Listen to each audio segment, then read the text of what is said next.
एक ऐसा गुर्जर समाज में क्रांतिकारी और अहिंसावादी नेता पैदा हुआ है जो इस देश को आज़ाद कराने में उसका बहुत बड़ा रोल हो सकता है। वीर विजय सिंह पथिक देश के बड़े अहिंसावादी, बड़े क्रांतिकारी, बड़े साहित्यकार, बड़े कवि और बड़े पत्रकार के रूप में उन्होंने इस देश को आज़ाद कराने में अपनी महत्वपूर्ण भूमिका निभाई। 1857 की जो देश की आज़ादी की लड़ाई हुई उसमें महत्वपूर्ण भूमिका निभाई। उनके पिता हमीर सिंह राठी जी, उन्होंने भी क्रांतिकारी गतिविधियों में भाग लिया और कई बार वो जेल गए। 1915 में जो फिरोजपुर कांड लाहौर षड्यंत्र केस हुआ, उस केस के वो मुख्य आरोपी रहे।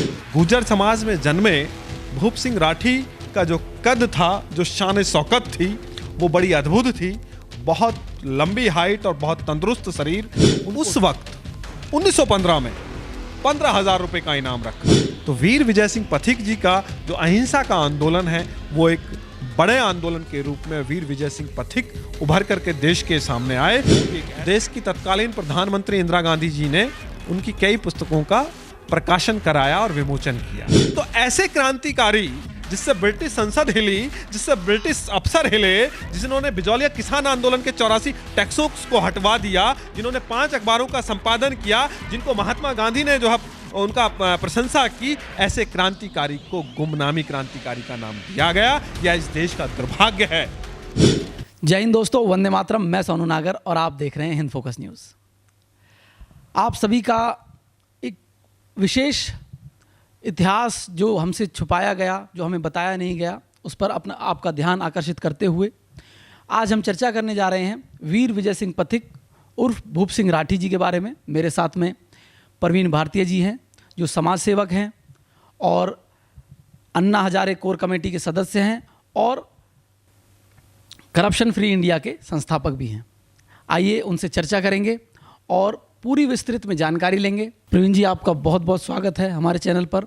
आज हमारा विषय जो है वो थोड़ा हटके है, इतिहास से हम थोड़ी जानकारी लेना चाह रहे हैं। आप करप्शन फ्री इंडिया में और भिन्न भिन्न संगठनों में एक अच्छा कार्य कर रहे हैं और इस बारे में भी आपकी, इस विषय में भी आपको महारत हासिल है। तो जो इतिहास हमारा रहा है, भारत का इतिहास जो रहा है, वो काफ़ी विविधताओं से भरा हुआ इतिहास है और काफ़ी लंबा इतिहास है, जो कि बहुत सा देखा गया कि पढ़ाया नहीं जाता है या बताया नहीं जाता। बहुत कम लोगों को इस बारे में जानकारी है। आज हम विशेष रूप से चर्चा आपसे करने आए हैं वीर विजय सिंह पथिक के बारे में।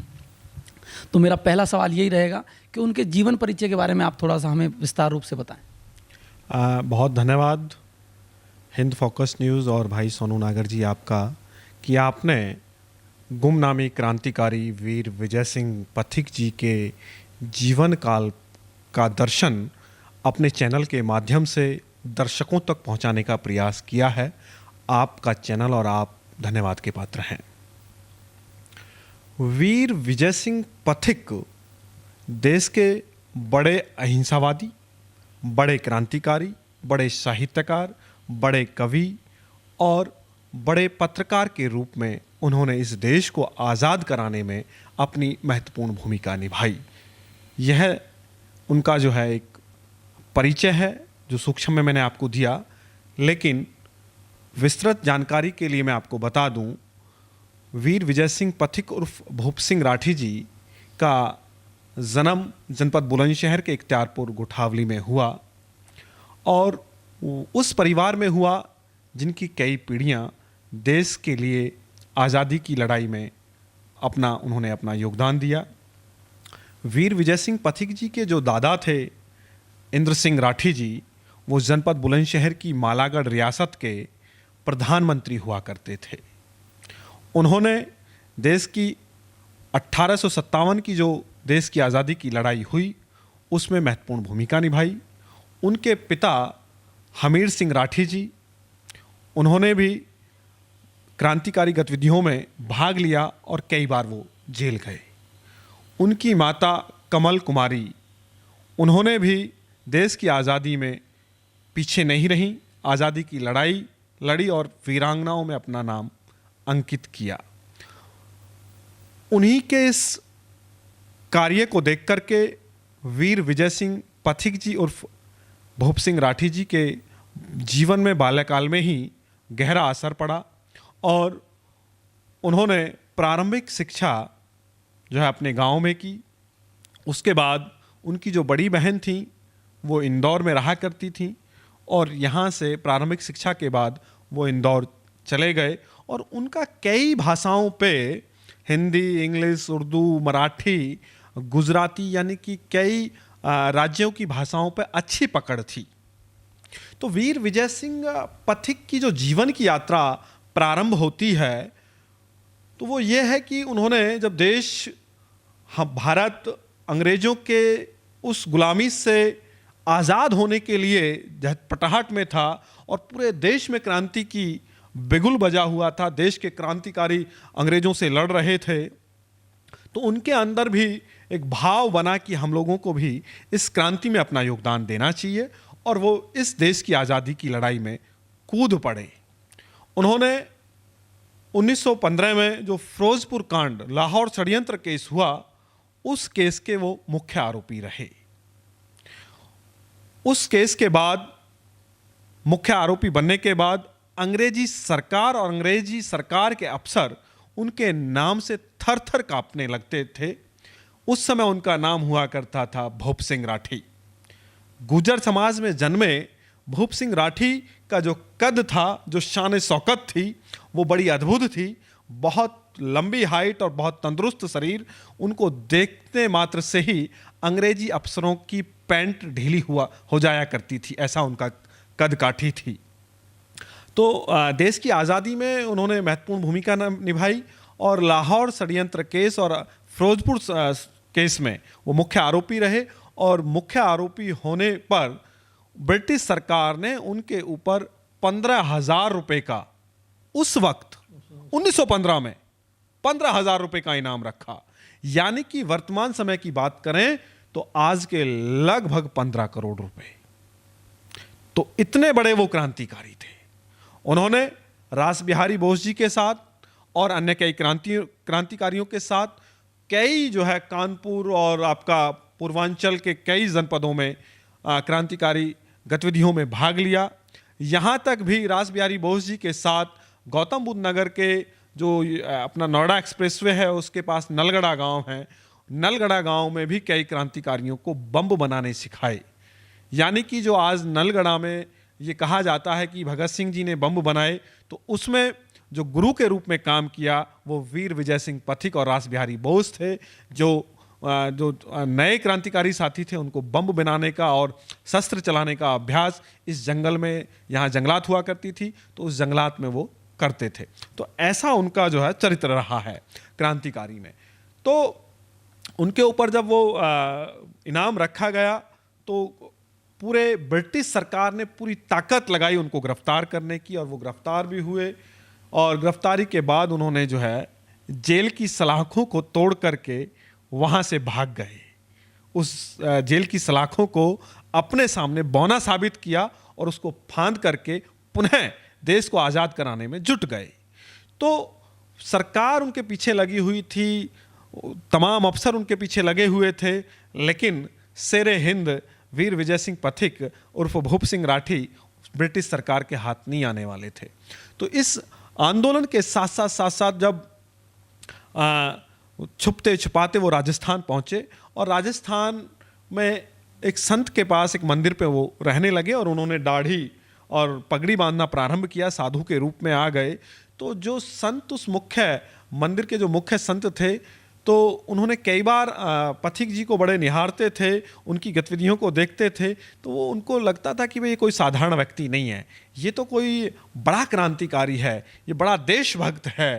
तो वहाँ उस समय राजस्थान में एक स्थान पड़ता है बिजौलिया। बिजौलिया में किसान आंदोलन चल रहा था।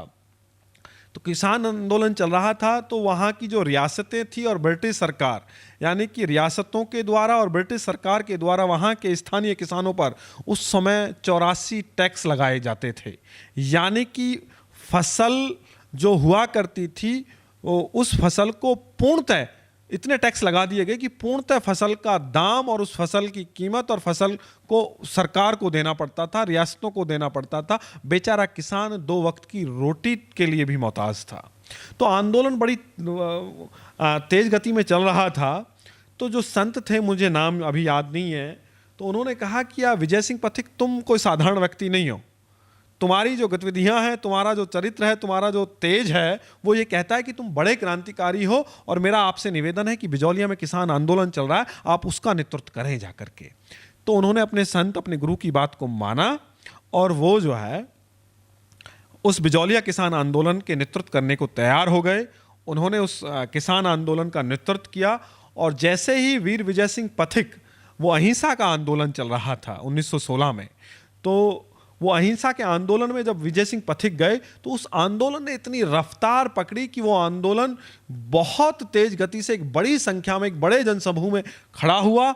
और उस आंदोलन की धमक ब्रिटिश की संसद तक पहुंची और वह गूंज उस ब्रिटिश की संसद में गूंजती रही। और ब्रिटिश सरकार को अपने जो 84 टैक्स थे उनको वापस लेना पड़ा और उसमें किसानों की जीत हुई। तब वीर विजय सिंह पथिक अहिंसा के आंदोलन के पुजारी बने। तो वीर विजय सिंह पथिक जी का जो अहिंसा का आंदोलन है, वो एक बड़े आंदोलन के रूप में वीर विजय सिंह पथिक उभर करके देश के सामने आए कि एक ऐसा गुर्जर समाज में क्रांतिकारी और अहिंसावादी नेता पैदा हुआ है जो इस देश को आज़ाद कराने में उसका बहुत बड़ा रोल हो सकता है। तो उसके बाद जब 1916 में वो बिजौलिया किसान आंदोलन उनके नेतृत्व में बहुत सफल रहा, तो फिर उसके बाद महात्मा गांधी जी ने 1919 में चंपारण आंदोलन जो है बिहार से प्रारंभ किया। और चंपारण आंदोलन महात्मा गांधी जी का पहला अहिंसा का आंदोलन था। लेकिन गांधी जी से पहले किसने किया? वीर विजय सिंह पथिक जी ने। वीर विजय सिंह पथिक जी को उसी आंदोलन से, जो भूप सिंह राठी नाम था, उस भूप सिंह राठी जी को उस आंदोलन से वीर विजय सिंह पथिक नाम पड़ा। तो चंपारण आंदोलन की जो रूपरेखा थी उसके लिए गांधी जी जगह जगह बैठकें कर रहे थे। तो महाराष्ट्र के वर्धा में एक बैठक होनी थी पूरे देश के क्रांतिकारी और अहिंसावादी नेताओं की। तो जब उनके पास न्योता आया और वीर विजय सिंह पथिक उस बैठक में पहुंचे और उस बैठक को प्रारंभ होने से पहले तमाम लोगों का परिचय चल रहा था, तो जिस समय वीर विजय सिंह पथिक जी का नंबर आया और वो स्वयं खड़े हुए अपना परिचय देने के लिए, तो स्वयं महात्मा गांधी जी ने कहा कि भाई कृपया आप बैठें, आपका परिचय मैं दूंगा, आप किसी परिचय के मोहताज नहीं हैं, आपका परिचय आपका नाम नहीं, आपका काम बोलता है। तो बिजौलिया किसान आंदोलन से वो पूरे भारत में उनकी एक बड़ी अहिंसावादी नेता के रूप में बड़ी पहचान बनी। तो महात्मा गांधी जी के तमाम आंदोलनों में उनका महत्वपूर्ण योगदान रहा। उसके बाद जो हमारे एक पत्रकार थे गणेश शंकर विद्यार्थी, क्रांतिकारी पत्रकार, उनका जो प्रत्येक जो अंक निकलता था अखबार का, गोरखपुर गीता प्रेस में उनका अखबार छपा करता था। हर अखबार में, हर अंक में वीर विजय सिंह पथिक जी का जो है क्रांतिकारी लेख छपा करता था। पत्रकारिता की तरफ बढ़े तो फिर उन्होंने जो है राजस्थान से जो है 4 अखबारों का संपादन शुरू किया। राजस्थान केसरी के नाम से, युग केसरी के नाम से, नवयुग केसरी के नाम से, और एक अखबार का संपादन उन्होंने महाराष्ट्र के वर्धा से प्रारंभ किया। तो ऐसे करके 5 अखबार उन्होंने जो है निकाले और उन अखबारों के माध्यम से ब्रिटिश सरकार के खिलाफ उन्होंने अपनी कलम की धार को तेज किया और देश में पत्रकारिता के माध्यम से देश को आज़ाद कराने में भी उनकी एक महत्वपूर्ण भूमिका रही। उसके बाद तमाम आंदोलनों में, उनकी कई आंदोलनों में गिरफ्तारी हुई। तो गिरफ्तारी के समय वो जेल में थे। तो जेल में रहते हुए उन्होंने कई साहित्य लिखे, कई पुस्तकें कविता के रूप में लिखी। तो बड़े साहित्यकार के रूप में भी वो उभर करके आए और कई कविता और कई साहित्य का प्रकाशन तो जब देश आज़ाद हुआ और आज़ादी के बाद जब उनका देहांत 1954 में हो गया, तो उनके देहांत के बाद 1972 में, 72 के आसपास की बात है, तो देश की तत्कालीन प्रधानमंत्री इंदिरा गांधी जी ने उनकी कई पुस्तकों का प्रकाशन कराया और विमोचन किया। तो इतना उनका जो है लेखन जो था, उनका लेखन की जो धार थी वो बहुत तेज थी कि तत्कालीन प्रधानमंत्री जी को उनका साहित्य जो है समझ में आया और उन्होंने उनको स्वयं उनकी कॉपियों को प्रकाशित कराया। तो वीर विजय सिंह पथिक जो है, यहाँ उनका साहित्य और कविताएं आगे बढ़ी। तो इस तरीके से उन्होंने इस देश को आज़ाद कराने में महत्वपूर्ण भूमिका निभाई और उनको गुमनामी क्रांतिकारी के नाम से जाना गया देश में। आप आज भी गूगल सर्च करेंगे तो वीर विजय सिंह पथिक का नाम जब लेते हैं तो गुमनामी क्रांतिकारी वीर विजय सिंह पथिक। तो जो आपका प्रश्न था, इतना बड़ा क्रांतिकारी, 15,000 का इनामी, मैं किसी की तुलना नहीं कर रहा। उस समय हमारे देश के महत्वपूर्ण क्रांतिकारी हुआ करते थे चंद्रशेखर आजाद। चंद्रशेखर आजाद जी के ऊपर 5,000 का इनाम था और पथिक भूप सिंह राठी जी के ऊपर 15,000 का इनाम। तो ऐसे क्रांतिकारी जिससे ब्रिटिश संसद हिली, जिससे ब्रिटिश अफसर हिले, जिन्होंने बिजौलिया किसान आंदोलन के 84 टैक्सों को हटवा दिया, जिन्होंने 5 अखबारों का संपादन किया, जिनको महात्मा गांधी ने जो है उनका प्रशंसा की, ऐसे क्रांतिकारी को गुमनामी क्रांतिकारी का नाम दिया गया। यह इस देश का दुर्भाग्य है। ऐसे क्रांतिकारी को प्रत्येक पुस्तक में पढ़ाना चाहिए था, प्रत्येक सिलेबस में उनका जो है लेख आने चाहिए थे, ताकि वर्तमान पीढ़ी वीर विजय सिंह पथिक जी के बारे में जान सके और उनसे प्रेरणा लेकर के अपने राष्ट्र के प्रति अपने भाव व्यक्त कर सके। तो हमें दुख और पीड़ा यह होती है कि ऐसे क्रांतिकारी जो महत्वपूर्ण क्रांतिकारी रहे, महत्वपूर्ण पत्रकार रहे, साहित्यकार रहे, अहिंसावादी नेता रहे, और उसके बाद उनको कहीं गुमनामी की जिंदगी जीनी पड़े। तो दुख का विषय यह है कि 15 अगस्त 1947 को देश आजाद हुआ और देश की आजादी के बाद उन्हें जेल से रिहाई मिली, और रिहाई मिलने के बाद जो बहुत सारा उनका साहित्य था उसको जेल में ही रख लिया गया था। तो आज़ादी के बाद उनका जो है साहित्य निकाला गया, उसको वहाँ देश की आज़ादी के बाद उनके साहित्य को प्रकाशन किया गया। और आज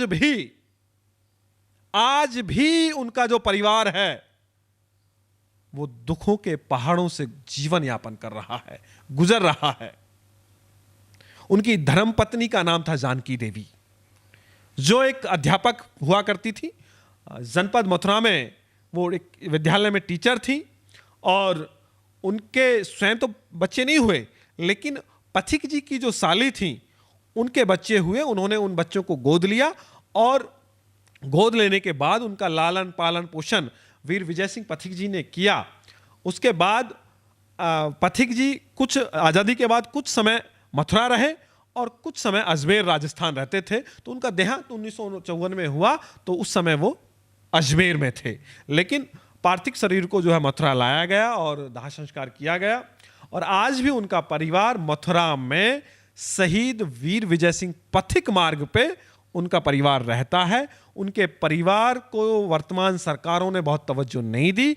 तो मेरा सरकारों से यह आह्वान है कि भाई उनके परिवार को पूरा सम्मान दिया जाना चाहिए। उनका जो पैतृक गांव इख्तियारपुर गुठावली है, उस इख्तियारपुर गुठावली में भी वहाँ उनकी एक बड़ी प्रतिमा लगी हुई है, उनके नाम से पार्क बनाया हुआ है। उसमें भी गांव के लोगों का बड़ा योगदान है। उसमें एक पुस्तकालय बनाया हुआ है, वहाँ उस पुस्तकालय में पथिक जी के नाम से पुस्तकालय है। उस पुस्तकालय में गांव के बच्चे पढ़ते हैं और प्रत्येक वर्ष उनकी पुण्यतिथि और जन्म दिवस के जयंती के अवसर पर वहाँ एक बड़ा विशाल कार्यक्रम ग्रामीणों के द्वारा किया जाता है। तो मैं सरकार से कहूँगा कि उनका जो पैतृक गांव इख्तियारपुर गुठावली है, जो वहाँ एक स्मारक बना हुआ है, जो पार्क बना हुआ है, उस पार्क की जगह एक बड़ा संग्रहालय, एक बड़ा वहाँ स्मारक बनाया जाए, ताकि वीर विजय सिंह पथिक जी के बारे में देश दुनिया के लोगों को और जानकारी हो सके। तो ऐसे जो क्रांतिकारी हैं, उन क्रांतिकारी जिन लोगों ने गुमनामी की जिंदगी जी, ऐसे क्रांतिकारियों को हम लोगों को देश के सामने लाना चाहिए, देश के युवाओं को पढ़ाना चाहिए। एक मुझे उनकी बात याद आती है, जब वो ब्रिटिश सरकार की जेल उनके सामने बौनी साबित हुई और वो जब जेल को फांद करके गए तो जंगलों से गुजर रहे थे, तो उनका सामना होता है शेर से। क्रांतिकारी शेर और एक जंगली शेर दोनों जब आमने सामने आए तो उन्होंने निडरता का परिचय देते हुए शेर को जो है गोली दाग दी और एक ही गोली में शेर जो है उसके प्राण जो है निकल गए। और हारे थके हुए थे, उस शेर को जो है सराना बना करके, तकिया बना करके जंगल में सो गए। तो वहां से गुजर रहे लोगों ने देखा कि यार ये तो कोई बड़ा मर्द व्यक्ति है जो शेर का सिंहासन बना करके विश्राम कर रहा है। तो ऐसे पथिक जी थे। उन्होंने तमाम जो उनकी जो क्रांतिकारी गतिविधियां रही हैं वो कोई बहुत साधारण नहीं थी, बहुत असाधारण थी। लेकिन सरकार ने उनके साथ नाइंसाफी की, सरकार ने उनके जीवन के संघर्ष को हम लोगों के सामने नहीं लाया। आज बहुत सारे हमारे समाज के लोग हैं जो उनके संघर्ष को समाज के और देश के सामने लाने का प्रयास कर रहे हैं। हमारे यहाँ गौतम बुद्ध नगर के एक राजनीतिक व्यक्तित्व हैं जो एक पार्टी के राष्ट्रीय प्रवक्ता हैं, राजकुमार भाटी जी। राजकुमार भाटी जी ने उनके ऊपर बहुत काम किया, कई पुस्तकें लिखी हैं। एक दूसरा नाम आता है मुखिया गुजर, उन्होंने उनके ऊपर बहुत काम किया है। उन्होंने तो एक पथिक सेना के नाम से संगठन भी बनाया हुआ है जिससे वो राजस्थान और उत्तर प्रदेश, मध्य प्रदेश और हिमाचल प्रदेश, जम्मू कश्मीर तक संघर्ष करते हैं। उन्हीं के राजकुमार भाटी जी के एक साथी हैं यशवीर भाटी जी, जो उनकी पांडुलिपियों को निकलवा रहे हैं राजस्थान संग्रहालय से। वहाँ जाते हैं, उन पांडुलिपि जो उनके हाथ की लिखी हुई हैं उनको निकाल रहे हैं, उन पर शोध कर रहे हैं। तो अब हमारे समाज के बहुत सारे लोग हैं जो उनको आगे लेकर के आ रहे हैं। और हमारे एक जाट समाज से आते हैं, जनपद बुलंदशहर से हरेंद्र चौधरी। उन्होंने तो वीर विजय सिंह पथिक जी के ऊपर पीएचडी कर डाली।